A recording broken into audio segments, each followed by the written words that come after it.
What is your name? Brett Mitchell. Brett, what service branch were you in? I was in the U.S. Navy. Okay. When were you in the U.S. Navy? I commissioned in May 2008, and then I separated in August 2018. Okay. Tell me a little bit about your life before the service. Yeah, so I'm an Aurora native. I graduated from high school here in 2004, and then I went to UNL, where I was a business major.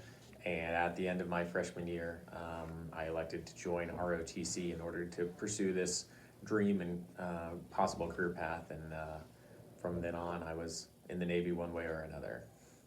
Yeah, okay. So what really made you want to join the Navy? In the back of my mind, I always, I guess, had the subconscious dream of being a fighter pilot. But in high school, I never took any active steps towards that. Either trying to apply to one of the service academies or ROTC out of high school. And basically it was at the end of my freshman year in college, I just started thinking about it all the time, like if I can do anything, like what do I want to do? And it was a black and white answer immediately. So at that point, it's, okay, how do I make it happen? And that's where I looked into the different paths to achieve my goal. And I knew my goal was to, fly fighters in either the Navy or the Air Force. And I knew you had to be an officer to do that and get accepted to flight school, and basically that led me to ROTC. Being in ROTC, you don't get a formal boot camp experience. So how would you describe your version of what another soldier's basic training would be? Beginning of ROTC, we do like a week, or at least we did at the time at Camp Ashland, which is a Nebraska Army National Guard camp. And our Marine Corps drill instructor was there, and it was basic drill, which is marching and push-ups and sit-ups and running and that kind of atmosphere, getting yelled at a lot. But it was so short that only a week long that it wasn't a full boot camp experience. And then from there, it was basically like I was a part-time person in training for the military for the next 3 years. So I basically had a normal college student life, attending ROTC classes and physical training, PT, and then one day a week I'd wear my uniform to all my classes, and we'd do our more formal training and stuff like that. What was the food like when you were living on the carrier? It had a lot to do with how long you'd been at sea.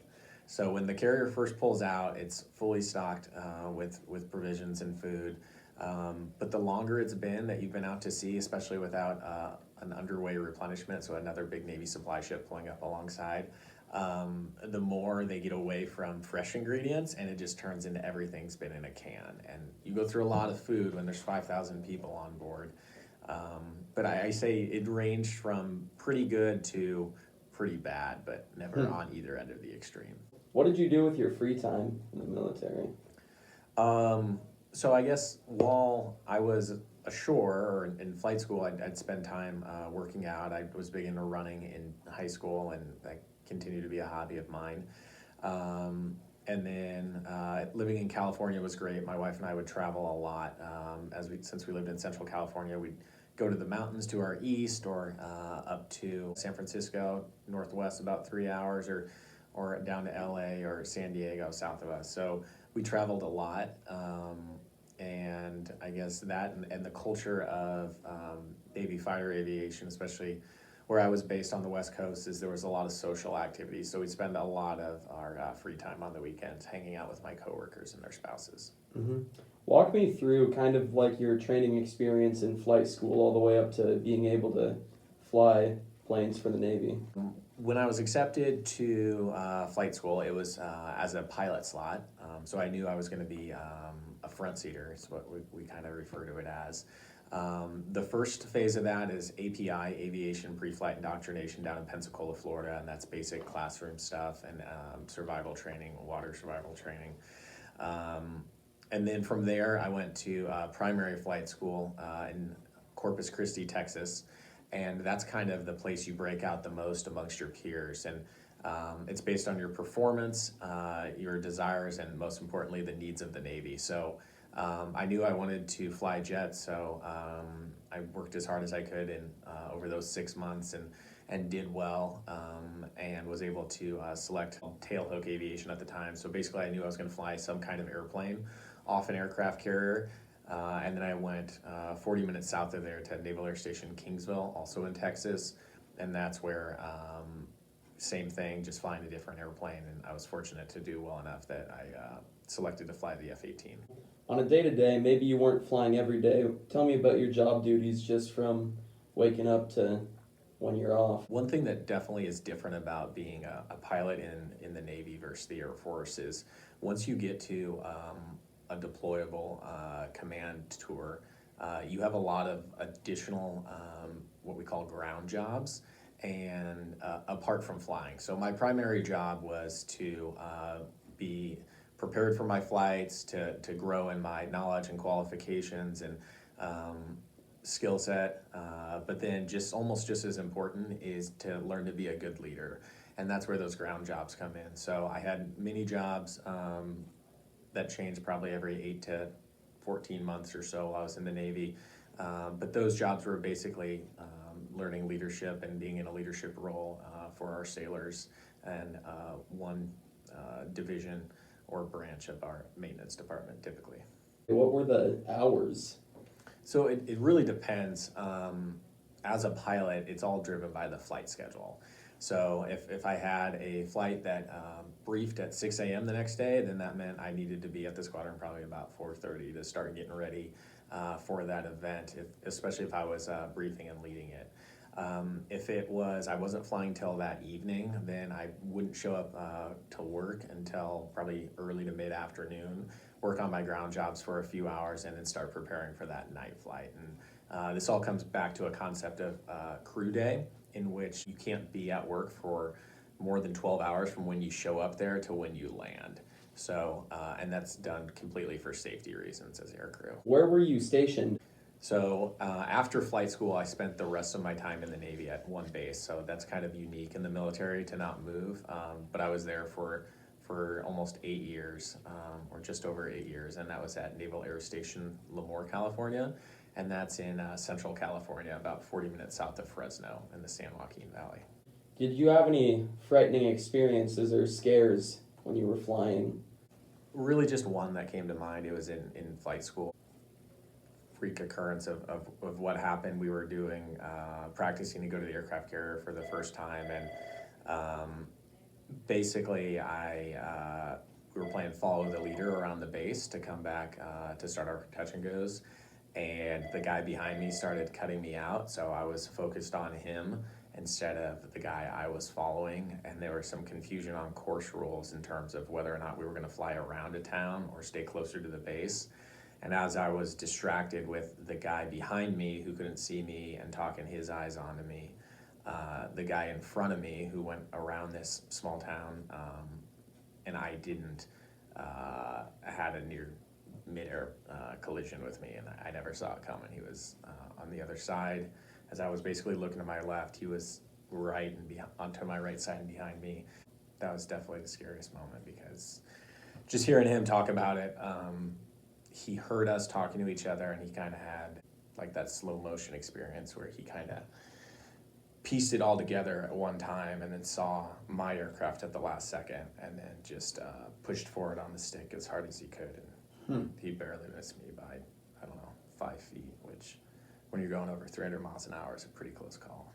Would you describe that as your most interesting experience, or is there any others that stood out to you? I describe that as my scariest experience.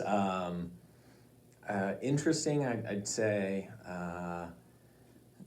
maybe when I was deployed operationally in 2013 in support of Operation Enduring Freedom in Afghanistan. Like it was nice knowing that I dedicated my life to this profession for, at that point, a decade, and finally actually feel like I was making an impact on something and able to help troops on the ground when they were having a bad day. Cool. Did you ever develop any big friendships with any of your buddies? Yeah. So one of the most positive things that came out of my time in the Navy was just the extremely close relationships I formed with, especially that group of people that I flew with on deployment in 2013. Like, I know it's, no matter how long it goes between when we each see each other, anytime we get together, it's like, a day hasn't passed, and those people will be some of my best friends for the rest of my life. What is one big thing that you'd say being in the Navy taught you? Don't ever convince yourself that you can't do something, because if you do that, then there's no way you're ever going to do it. Yeah, life's hard enough. You might as well try. And, there's a good chance you could fail, and that's okay. But there's also a chance that you succeed. And if you don't try, there's a 100% chance you don't succeed. Do you have any mementos or things from your time in the service that you'd like to show? Yeah, so I brought a model of a jet that I flew quite a bit when I was on my fleet tour. So that squadron was VFA 154, the Black Knights. And this aircraft model is painted like our CAG bird. So the Navy's kind of getting away from this, but typically one aircraft in every squadron has like a more unique paint scheme, and it's not just completely gray everywhere. And this was our paint scheme for that aircraft at that time in 2013.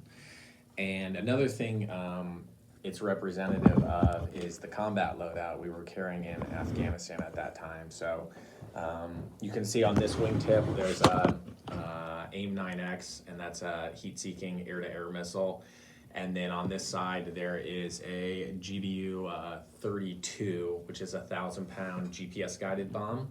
And then on the other side here we've got two GBU 38s, which are GBU 54s, excuse me, and that's 500-pound GPS and laser-guided bombs. And then what you can't see is in the gun, in the nose here, there'd be about 300 rounds of 20-millimeter gun rounds. Tell me about the chain of command, about your commanding officers. Did you get along with them? Yeah, another great thing about the culture of the Navy fighter community is you develop very close relationships with your superiors, but at the same time, there's never a question about who's in charge. So while I think most of the military has a lot more distance with the rank, and once you got to be aircrew, and I can only speak to what I do in the Navy fighter aviation, like, you would spend so much time with these people and fly with them, and their lives are in your hands to know what you're doing, and vice versa, that the bond is quite close. But at the end of the day, you know who's in charge, and when an order is given, you execute it, even as if you didn't spend the last couple days partying together and joking around. Were you ever awarded any medals or citations? Yes, just part of, like, I guess, my normal experience and tour. I was chosen by my peers to be the instructor pilot of the year in the training command I was in, the training squadron, which is VFA 122, also in Lemoore, California. So that was quite an honor to be selected by my peers out of about, 40 to 50 other people. But in terms of my deployments and overseas, no. It was driven by the number of points you got for what's known as an air medal, and I didn't get scheduled and fly enough in country to accrue enough points in order to earn a medal for that kind of thing. So you've had the opportunity to both learn and teach how to fly airplanes. How would you describe the experience of teaching it to somebody? I loved teaching, man. There's something extremely rewarding about seeing someone struggle, especially with something that you can relate to, because I previously had many of the same struggles when I was a student and not an instructor, just 4 short years before that. And I have some memories of, seeing that student struggle and kind of pulling them aside and talking to them and helping them, whether that was through what we'd call a chalk talk, and that's just kind of more of a lection, question and answer kind of thing. Let's talk about the concepts. Let's see if there's like a conceptual misunderstanding in their mind, or doing extra simulators with a particular mission set that I was more experienced with in teaching. And I definitely remember some like light bulb kind of moments when I could just see it started clicking for my student, and that was awesome. What was the highest rank you achieved? I was a lieutenant, which in the Navy is an O3. The equivalent rank in the other services is a captain. So Okay. it's the third rank as an officer. Cool. Anything else that we didn't cover that you'd like to say? I guess I just feel extremely fortunate that I was given like the opportunities I was, and humbled by the work I saw through, so many other people who did their jobs that weren't probably as exciting, or received as much praise, or as cool as the media makes it sound, or I don't know, whatever. But there was a lot of hardworking people, especially that were 19 to 21 years old, that if they didn't do their jobs, I couldn't have done mine, and if I could, I would have, been in an extremely unsafe situation if they hadn't done their jobs right. So, I was always humbled by the work ethic, especially from junior sailors. All right, that about wraps it up. All right, thanks, Aiden. Yep, thanks.